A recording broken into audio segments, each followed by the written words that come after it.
Heading down the hallway towards the stairs, I become lost in thought over all of what's happened today. Jesus Christ for the day! Let's recap what happened. First, Wallace was being a dumb idiot as always.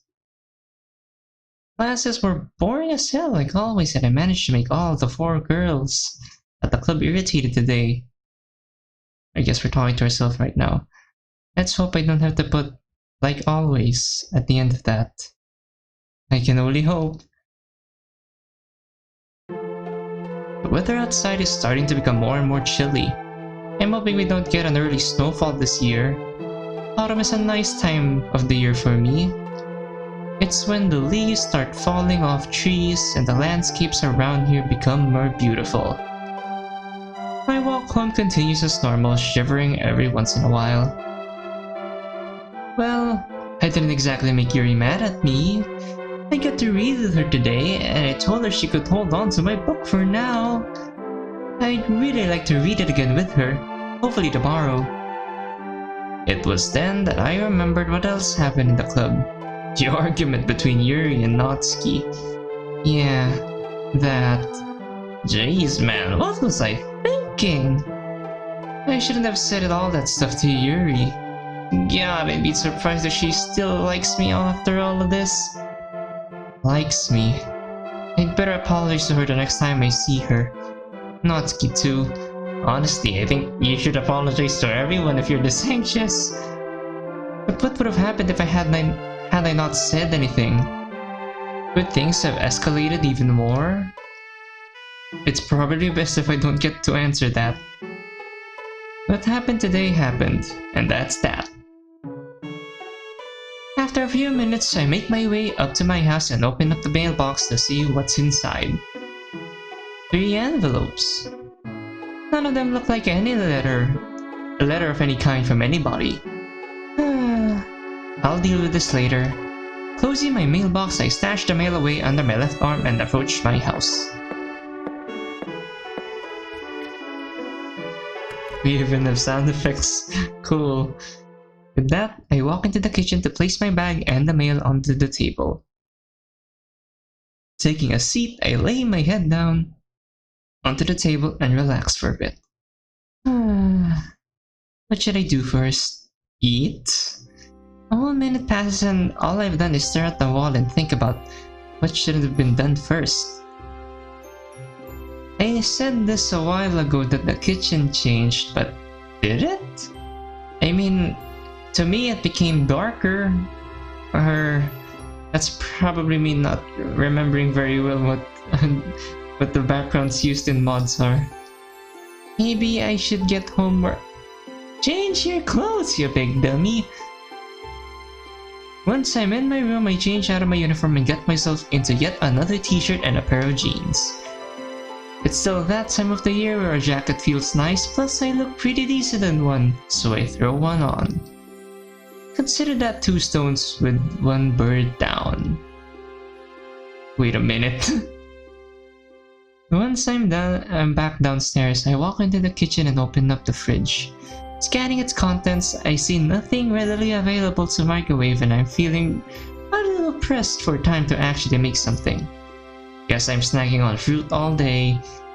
Don't you have any eggs? Like 1 hard-boiled egg and I'm okay with that. Grabbing 2 apples from the bottom drawer of the fridge and closing it, I make my way back to the table, unzip my backpack and pull out my orange homework folder.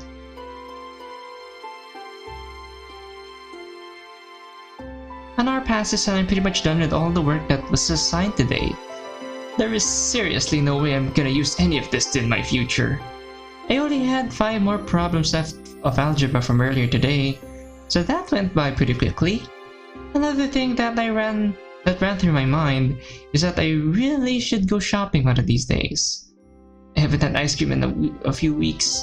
Should pick that up. It's a must. Maybe some more frozen Hey, what came in the mail today? Thanks to my short-term memory, I'm on to the next task of the night. Putting now my completed homework away in my orange folder, said folder gets stuffed into my backpack.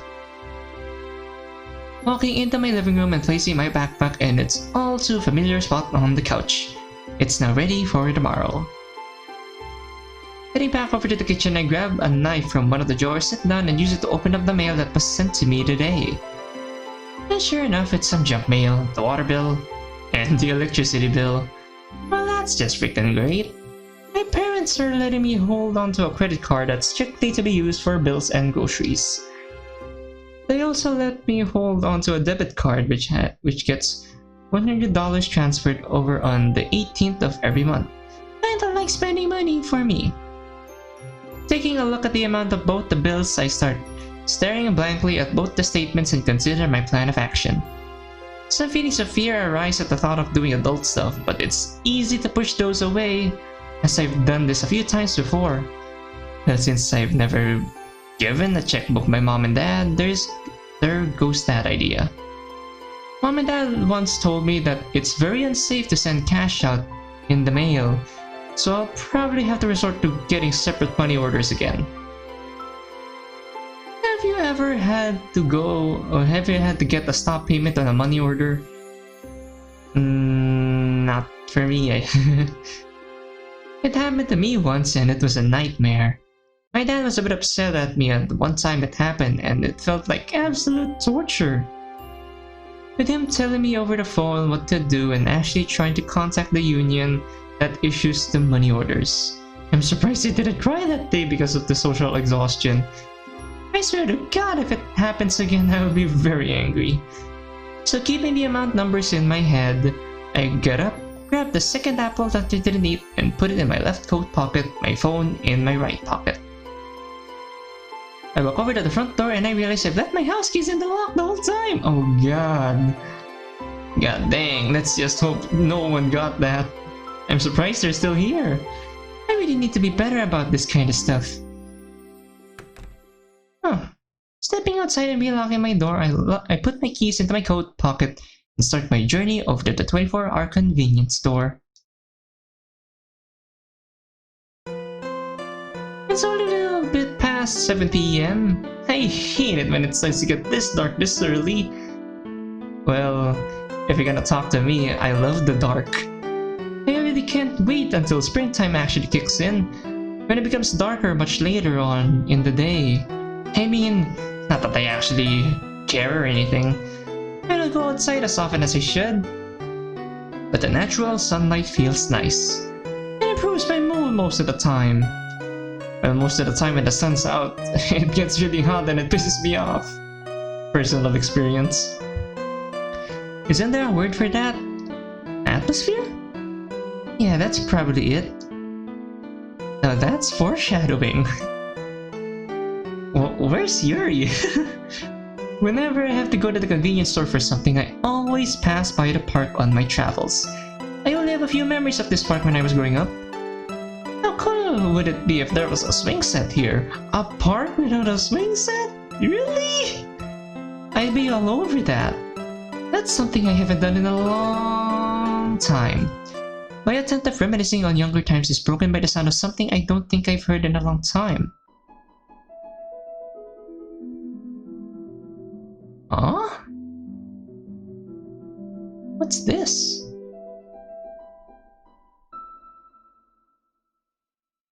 Is it like a sound effect of something, or was it really a piano? Oh, a harp! Okay, that was my bad from me. Was that a harp? What would one of those be doing here?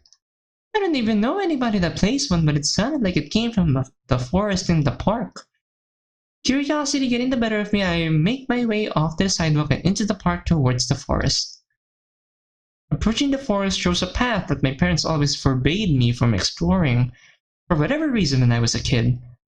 Maybe there was just a safety concern for me back then. If there's anything that watching Arthur taught me, it's that if all of us did everything our parents told us to, then the rate of discovery would drastically slow down. Alright, enough thinking about Arthur. We must go in deeper. Surprisingly enough, I don't get scared at all by walking down this path at the night. The sounds of bugs and crickets at night actually makes for a pleasant atmosphere. Yeah, that's the word. Continuing down my path, the harp I heard earlier makes itself known again. I'm walking while hearing that? I love that. It's getting louder the more I keep on walking. That means I must be getting closer. While I continue walking, I purposely make sure to keep my footsteps quieter as to not draw any attention. After a while bit more sneaking around, the sight in front of me puts me in awe. It's a lake, out here in the outskirts of town.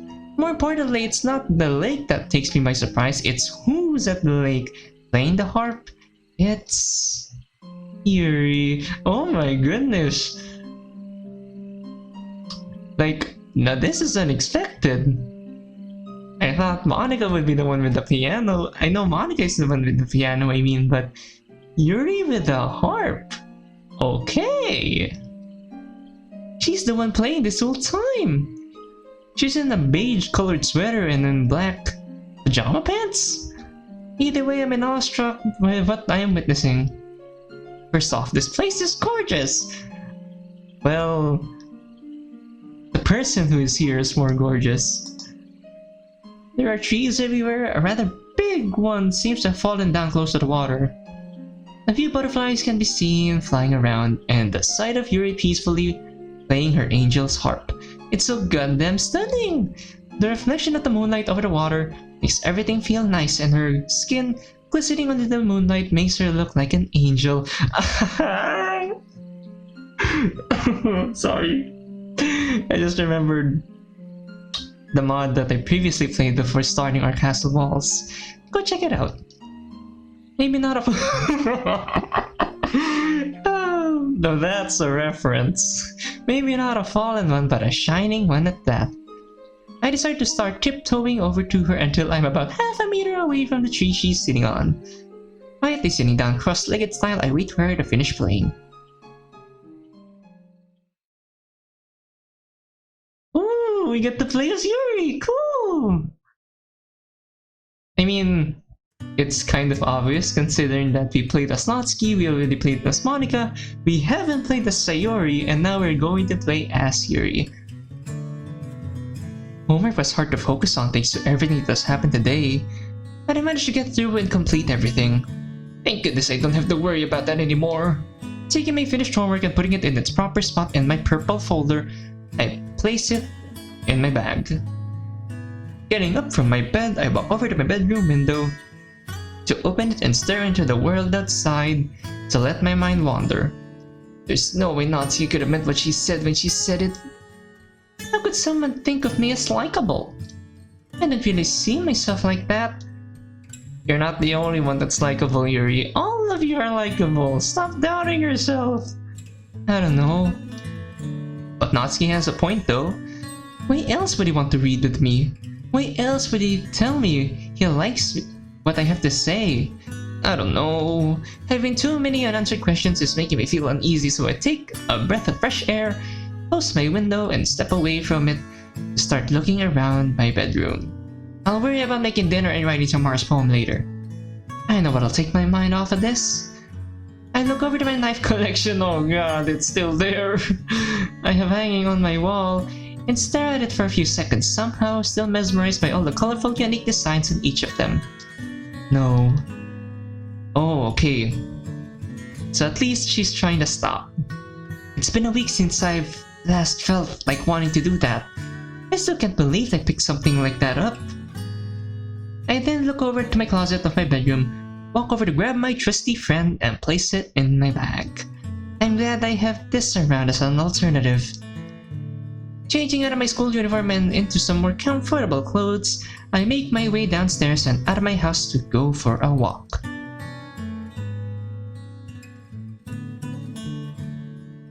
The walk to the lake is as silent as I'd like it for it to be. There's nobody around, the breeze is gentle, and I'm glad it's not too cold out here. The book I brought for him to read. I've read through it a few times already. Oh wait, did I read that right? The book I brought for him to read, yeah.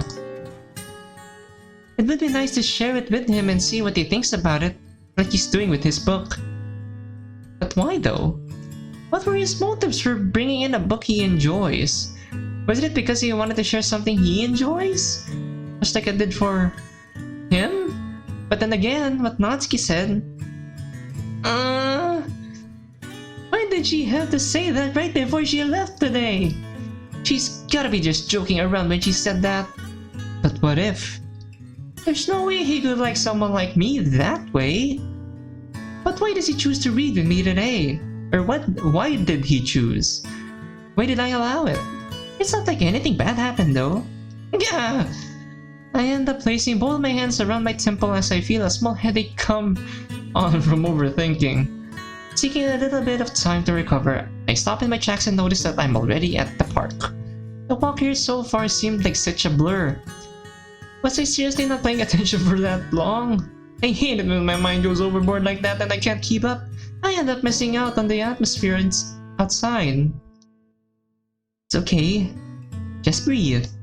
After taking some time to inhale, then exhale, I put all my focus into making my way over to the forest path, and then on my way to my familiar spot at the lake. Alright, back to us. I was kind of hoping that we would see like, oh, like we're in Yuri's perspective and like, oh no, MC is coming, what do I do? Or something like that, and we're in Yuri's perspective and I think it froze. Okay, once she's done playing... Wait a minute.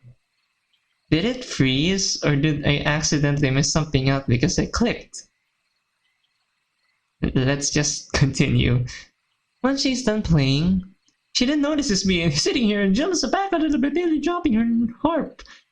I mean, considering what she was thinking, yes. She must have not been expecting me here, and I don't blame her. Midas, what are you doing here? Oh boy, am I gonna explain this? Well, I was walking to the store, and I heard someone playing the harp while on my travels, and I guess I decided to wanted to find out for myself what was up. I'm sorry if I scared you. I then bring my head down for the 5th time today. Oh, you don't need to be sorry. I should have guessed something like this would happen. How? Sorry? Wait a minute. I then stand up from my spot on the ground and put on a more serious face. No, Yuri. You just reminded me of something from earlier. About what I said to you in the club room. I probably should have said that to you. And you don't need to try at all to be cute.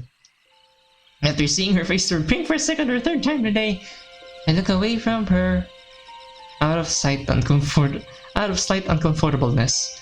I guess I was just upset about what was going on. I had some things I didn't really mean.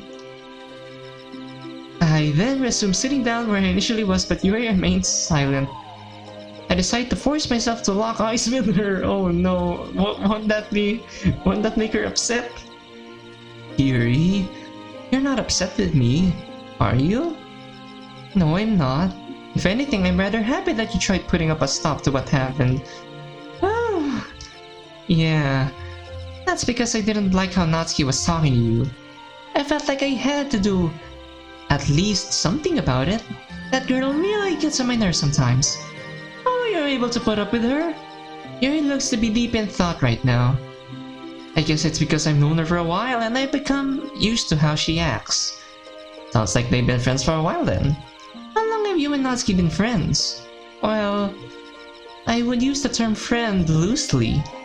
But I've known her ever since the club first started. Gotcha. I know how it is. I then get off the ground and sit down in the same tree that Yuri is on. It's about 4 meters long, so we'd have enough space for another person or two to join us if we wanted to. I guess that's foreshadowing. But for now, just me and Yuri is fine. She looks over at me with a slightly concerned expression. Hey, Yuri, a bit off topic, but thank you for giving me one of my favorite books a chance. That means a lot to me. Her eyes perk up at me. Well, I should be thanking you for bringing it in. You had me in mind when you brought it in. That means a lot to me. Wait, did this girl actually do a turnaround on me? I mean, she's smiling, so that's a point for us. Hold on, she brought in a book for me too? Did she not? Does that mean... I can feel a burning sensation on my face due to the gears grinding in my head, and a small smile makes its way onto my face that I don't dare hide from her. And I'm pretty sure that's not the gears grinding in your head, that's your heart beating at 1,000,000 miles per hour. Hey, speaking of which, how come I haven't really seen you at all in this school year? Did you move this year or something? I may have seen you once or twice in the library, but my face isn't turned from too much blood flow anymore. That's when Yuri sadly smiles at me. Midas, I've lived there all my life. Most of the time around lunchtime, I'll eat in a classroom or the library. You're allowed to eat at the library? That explains why I don't see her in the lunchroom either. Wait, Yuri, do you have trouble interacting with people as well? Yuri nods. A bit more than I'd like to admit. Me too. Well, I do eat in the lunchroom while I'm feeling up to it. I'll sometimes eat out in the hallway if I don't want anyone to bother me, or if I'm in a bad mood. Oh, well, I understand where you're coming from. Oftentimes eating by myself can become a little lonely. To be able to eat with someone else would be very nice every now and then. What is she trying to get at? This is just Yuri being honest, and we're here thinking if she's trying to advance on us. Sorry. Someone who won't judge you for wanting to be away from others, I'm guessing? Well, I suppose. Not only that, but someone who can appreciate silence as much as I do. Mind if I join you one of these days then? Smooth! Smooth! She looks pretty surprised at my question, but then calms down and begins over, thinking again. I don't know if you'd enjoy my company very much. Why are you listening to yourself? Wouldn't you have told me to go away just now if you didn't want me around here? Yuri, what makes you think that? I mean, we read my book together today. Of course, I'd enjoy spending more time with you. Whoa, what am I saying all of a sudden? Alright, if you say so. But wouldn't people think differently of you if it became an everyday occurrence? Why should that matter? Most people in school know that I'm different from everyone else. Haven't you noticed that by now? No, not really. Maybe we're one of the same then. As much as how wholesome this is, you're... I don't want to offend someone, but you're, let's just say, ill, and Yuri is going through some problems. Midas, what do you mean? I feel comfortable enough to tell her this. Oh, we're going to confess to her about our problems. She should know. Do you know what Asperger's syndrome is? Okay, now we have a specific name. Something I can Google later. Do you know what Asperger's syndrome is? Her eyes awaken at the mention of that. No, don't, please. I am begging you, don't. Just calm down, Yuri, please. I don't want you doing those eyes. Some relatives on my mother's side of the family have it. So yes, I do. Well, at least you know about it. I don't have it as bad as other people out there. I guess you could say I'm pretty high functioning. That's why I see a counselor at our school once a week, because most of my problems are with social situations. But you don't seem to act so bad from what I've seen in the club. That's because I've had a lot of experience in failures with trying to talk to people. When I was a kid, not only was I driving my mom crazy by being hyperactive, but my mind ran at the same pace too. I've always wanted to figure out how things work, including people talking to each other. That is, when I felt like I had the courage to speak up. There was always a drive to self-improve and to incorporate critical thinking when it came to figuring out how things work. And oftentimes it involved looking back on hindsight over things I've done that could have been changed, and also from learning from mine and others' mistakes. That's why I may appear somewhat normal on the outside, because my mind has had the satisfaction of getting to figure out the details on, well, I think you get what I'm trying to say. Aw, jeez, now I'm the one who's rambling. Yuri giggles at me. You don't need to worry about that. I was about to say bother, but it works too. Just know that you're not alone, Midas. I can relate to quite a bit of this. How old were you when you found out about this? I end up looking down at the ground, lost in thought for some time, trying to recollect important info from the past. Once I know exactly what to say, I look back up and meet her gaze somewhat. I found that during my 10th grade year, I had stumbled upon some papers my parents kept stored away and asked them about it. That's when they broke the ice to me. Ooh. Supposedly I was diagnosed when I was 7, but they didn't tell me at all, probably out of fear of me not understanding anything. I let out a small chuckle at my next thought. I always wondered why I went to go see a strange doctor, ask all kinds of intelligent questions at that age. I look away from Yuri's general direction to stare at the grass below me and gather my thoughts again. Yuri says nothing though, she must be waiting for me to continue. I don't know if I should be thankful to my parents for not letting me know at such an early age, or betrayed by them for not telling me soon enough. I mean, if I were your parents, I would tell you ASAP. I know that sounds weird, but I just don't know. I end up bringing both my hands at the back of my head and look up at the bright sky for a bit.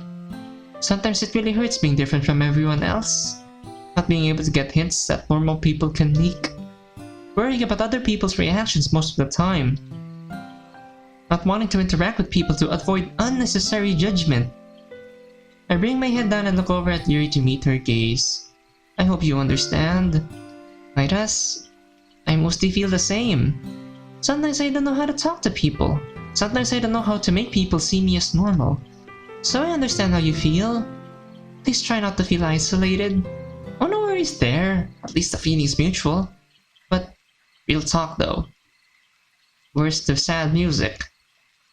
Being normal can be really boring at times anyways. Does Monica seem a little too normal? Excuse me? Think about it for a second. Okay, where are we getting at? Monica's the most popular girl in our school, but she hasn't said much in the club the past few days from what I've seen. Besides that though, she goes and talks to people, not holding her back physically or mentally. Almost like a robot, I suppose. She does keep herself busy with her schoolwork at the piano, but somehow has time for her own club. Yeah, Monica also seems like the girl to try to get all A's in school. Maybe she's overworked or something. Wait a minute, Monica plays the piano? She does, didn't you know? Well, no. I figured she'd play something different. A guitar, maybe? Why is that? Because they named a whole instrument after her. Okay. I did not see this coming. Oh, stop it. Other than that though, you're right. I don't know how she does it, but whatever floats her boat, I guess. At least she's a good person though, unlike some people in our school. Yuri smiles at me. Man can be a sweetheart, most certainly. Although I've heard from a few people, she has had to act authoritative and put certain people in their place, namely Kay and Clyde. I don't know where Kay comes from, but Clyde is something... It's referencing another Yuri mod which I played. I'm glad I never interacted with those two. I've heard stories about how Clyde pushed people into the fountain at the school courtyard and got away with it. That's not cool. Yep, pretty sure this is a reference to Outcast. I remember hearing about that. That's disgraceful. Disgraceful, disgusting, despicable! Nah, I don't think Yuri would get that reference. Neither did I. I kinda wonder if Monica has ever had to deal with Wallace. Who now? Oh, just some guy in her school. He never really was a problem years before, but he's been picking on various people this year for no explainable reason, including us. I can't understand it. What would cause such an unexpected change in attitude? Beats me. There's an awkward silence between us. Maybe I should change the subject. Hey, Yuri, how long have you known Sayori? I've known her probably about as long as I've known Natsuki. Neat. Were you friends with her before Monica started the club? Well, no. Aren't you friends with her? She brought you into the club in the first place? Surprisingly, no, I never was. She's nice and friendly, a people person from what I've seen, but I hadn't really spoke with her much. There's an awkward sense between the two of us, but it is broken when I notice her angel's harp laying on the grass next to her feet. A light bulb then clicks on. Oh, hey! How'd you learn to play the harp, by the way? Her eyes widen and reaches down to pick up her harp. Then she returns to her normal sitting position and looks out into the water in front of us. Back when I was a kid, I had always seen them on TV and in books. I told my parents that I would like to try it out. They agreed to it, and it's become another hobby of mine alongside reading and writing. Writing.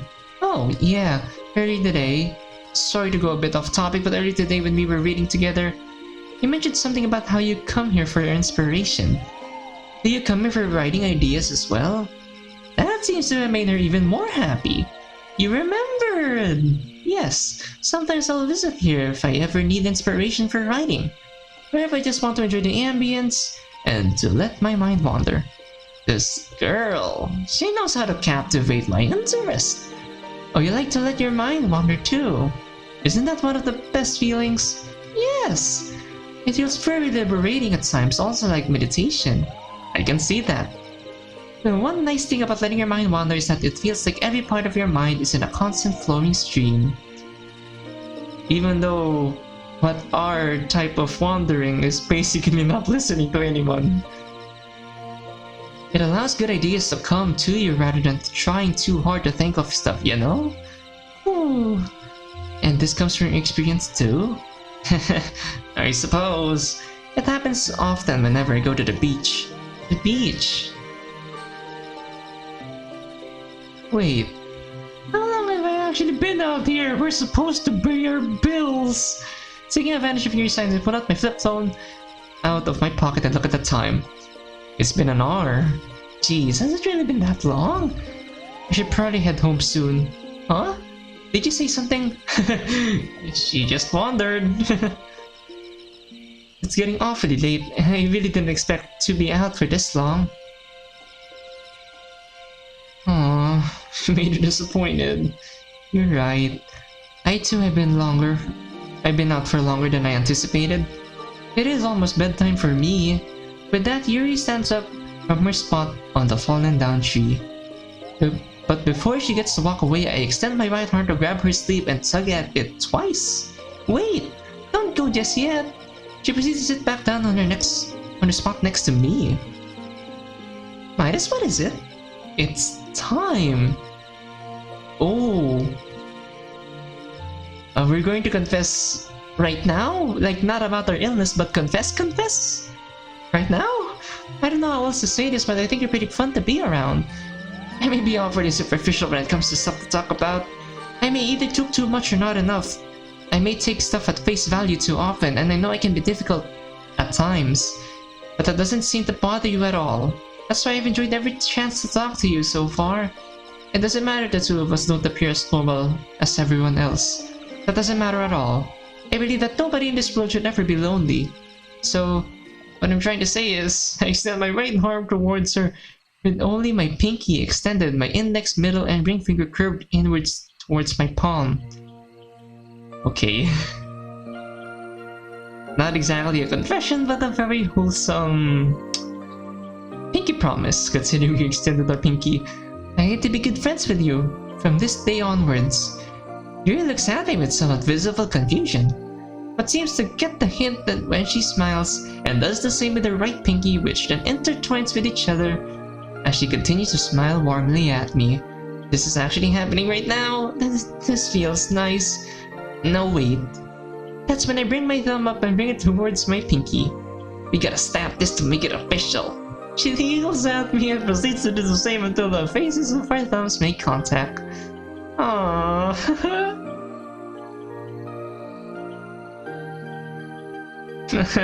This is so sweet. Aww. Oh, you. I guess we really are friends now. I flick her back. Right now, I wouldn't have it any other way. Thank you, Midas. Aww. You made me feel really nice tonight. I know I'm not good with people and this might be a little different to me, but I hope I can return the favor sometime. So this is it. This is the start of something new. Things can only look up from here on out. We probably gazed at each other's eyes for perhaps a few seconds or so, but it was all well worth it. Her eyes have a very inviting glow to them, and it makes me feel more safe. Our fingers break contact with each other for the night. We should probably head out now before Monica interrupts us for talking too much. Let's have a share a moment of laughter before getting up on our imprinted spots on our spot. Trademark. We walk away together from the lake and out into the park, enjoying the comfortable silence between us. Aww. You're like me, we're two of a kind, we're different from others. I can see your soul glowing with a mysterious light. If we're going by FNAF logic, and we're going by font color, this is from Yuri. Or us. If I'm wrong. It's either Yuri or us.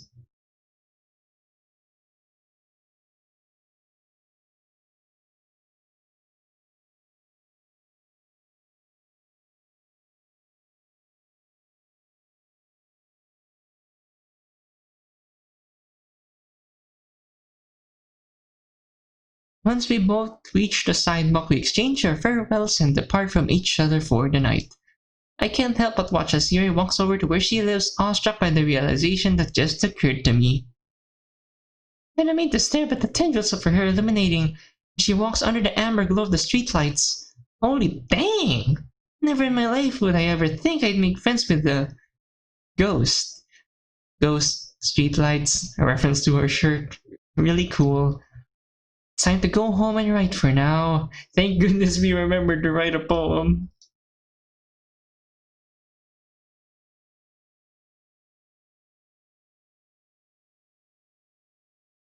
My journey back home was rather uneventful, except for eating the other apple that I brought with me, and also thinking about what to write for tomorrow. Wait, weren't we supposed to pay bills? Or go to the convenience store? To presumably pay the bills? Once I arrive at my house, I go through the process of unlocking my front door, entering and locking. I see my backpack is still in its spot on the couch. That's relieving. I walk into the kitchen only to find both the electricity bill and water bill still on the table. Are you kidding? God dang it! I forgot all about going to the store. I contemplate walking back to the store, but I'm already back home, presumably around 8:30 or 9 p.m. So, well, we can't really do that. Plus, we're already back home, as he said. I still have stuff to do before bedtime. Besides, the due date on the bill says I have 5 more days to get this taken care of. Please, I hope we remember. This will give me something to do tomorrow after school, as long as I can remember. Just to be safe, I grab both the bills from the table, walk over to my backpack, open it up, to place them inside and zip it closed. The rest of the night consists of me walking up to my room and sitting down at my desk to attempt to write a poem for tomorrow.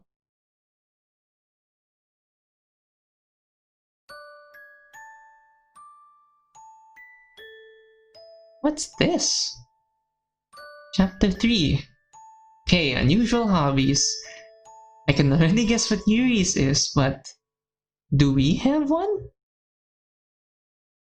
Why is the light? Like, this is new. Question mark. October 7th. Why is it glowing in its snow and why is there an eye? Is this an eye? Like, what's happening? It's wintertime in the city. There's a very little traffic around, both people and automobile-wise. The snowfall is rather light today, which makes for an enjoyable atmosphere. The main holidays may be just a few days or a few months away from us, but that hasn't stopped me and my mom from enjoying our time together while we go shopping. I'm really happy that I get to spend the day with her. There's nothing more I could ask for right now, and I'm guessing this is the this is the appearance of our windshield. She's someone I never want to lose. As we're making our way down to the not-so-crowded streets, my mom doesn't seem to mind that I got my arm wrapped around hers as we walk to our destination. Then I'm guessing this is our eyes. It makes me feel more safe. Mom, can we go to the toy store today? I haven't been there in so long. Of course, I don't see why not, you know. She smiles warmly at me, which adds to my excitement for the day. Hey, whether if you're ill or not, going to the toy store is very fun. Thanks, Mom, you're the best. My grip on her tightens a little bit. No problem, sweetheart. Has school been doing okay for you? Yeah, things are going decent. My counselor I see once a week. It's really nice. And has helped me out with dealing with people. Well, that's good. I'm happy to see how much you're improving, you know? Me too. What about you and Dad? Things been going well? We're keeping things afloat. Gotta make some time for our favorite son, you know?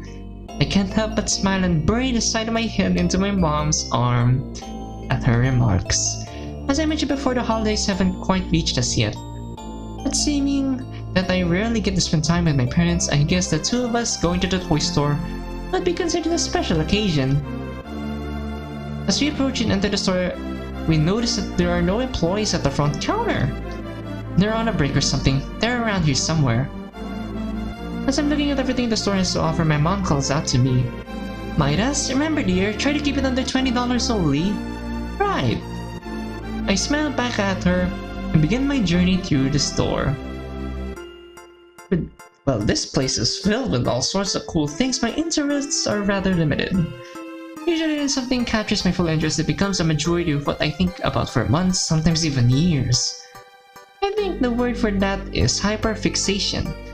After looking around for a little bit, I find myself something that catches my eye. Walking over to the aisle it's in, eyes on the prize, I reach out and grab it. Ah!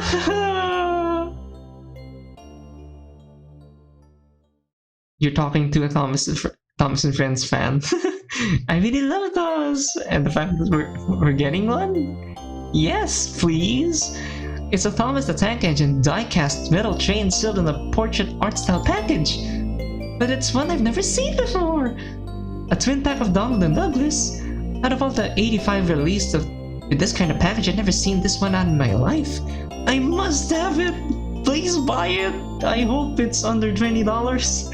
Taking my treasure and keeping it stuffed between my left arm and body, my eyes land on quite a few dollar bills I see conveniently scattered across the store grounds. Oh man, I can buy more stuff and my mom will be able to do as well. Okay. Normally I'd say finders keepers, but my conscience says please bring it back to the shopkeeper. After taking the time to stuff every single piece of money I find on the ground into my pocket, I run to the front of the store to show my mom the good news. I have a feeling our mom's gonna scold us. Mom, look what I found! There's no response. Where did she go? Where did she go? The workers still aren't here. Oh no! I don't like this at all! Pain instills within me as I look around the store trying to find anyone to help me figure out what's going on. But all I see is the same dusty abandoned front counter. Mom? Where'd you go? Oh no. Oh god, why is it red?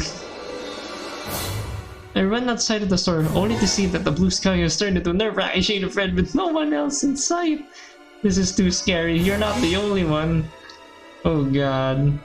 I went back into the store in search of anyone, but nobody's still. Mom! Oh. We were dreaming. Yikes.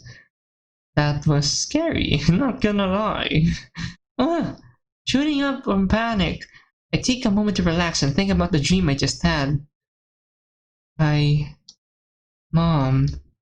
I can't help but feel tears invade my eyes, but I'm not to the point of crying. Those kinds of dreams really hurt, knowing how far away Mom and Dad are, and not being able to do anything about it. Not only does that hurt, but my stomach grumbles and aches due to not having a proper dinner last night. Are you freaking kidding me, dude? Once my eyesight becomes less blurry, I look over to my alarm clock. 5:58 a.m. I want to go back to sleep, but I'll probably end up feeling worse knowing that my alarm would go off in 27 minutes. Alright, hang on, let's think about this for a little bit. Maybe I'll take a longer shower than usual. Yeah, those always make me feel better. No, wait, the bath sounds even better. Let's do that instead. After stretching for a bit, I get up from bed and make my way over to the bathroom. Grabbing a towel from underneath the sink, I turn the temperature handle on the bathtub all the way it'll go to make my bath nice and hot. After making sure the water feels just right, I carefully step in and start relaxing. I keep a rubber ducky from my childhood in the bath to keep me company, and also because it makes a funny squeaky noise. It never fails to amuse me. I try not to take long in the bath, so I quickly dunk my head under and apply shampoo. My hair is surprisingly easy to manage considering its length and all that, just down to the bottom of my chest. Isn't that backwards? Like, shorter hair means it's easier to manage? It's a miracle that the school's dress code allows you to keep my hair at such length, as long as to keep it in a ponytail. Man, I envy you. Once I'm done cleaning up and the bathtub drained, I step out, start towel drying, and comb my hair the way I always keep it. Back in my bedroom once I'm all dried off, I don't even bother making my bed. Never really got into the habit of doing that. I place the towel in a basket I have hanging around in my room, put my school uniform and jacket on, and make my way downstairs to go get breakfast. My stomach hurts a little bit once I get downstairs thanks to last night. I think that's gonna be 2 bowls of cereal kind of day. No matter what I may be feeling on later. I'll just have to power through the day, I guess. Placing my bowl and spoon in the dishwasher, I walk over to the couch to grab my backpack and realize I left my keys inside the lock of my door again. Freaking again! What is wrong with me? Oh well. Grabbing my keys, I leave the house, lock my door, and start my walk to school. Wait a minute. Our bomb! Did we put our bomb in our bag this time? 5 minutes pass and I'm all about halfway to school. Just a walk there. I couldn't help but think about last night with Yuri. The initial sight of her all by herself, peacefully, is something I'll probably never get to see again. For reals though, I'm glad me and her are real friends now. Maybe I overdid it a bit, but I can't help but smile at the thought of everything that happened. I wonder what she meant by something about returning the favor. Only time will tell. Or maybe Yuri will. We'll see. Another moment passes as I walk to school. Huh. Now that I think about it, she's really the only person I've opened up about my disability. Or different ability. As I heard some people say, the only other people that know about that are my close family and the school counselor. And some of the teachers, I think. At least she knows and has an idea of what she's getting herself into. I just hope I don't scare her away or anything.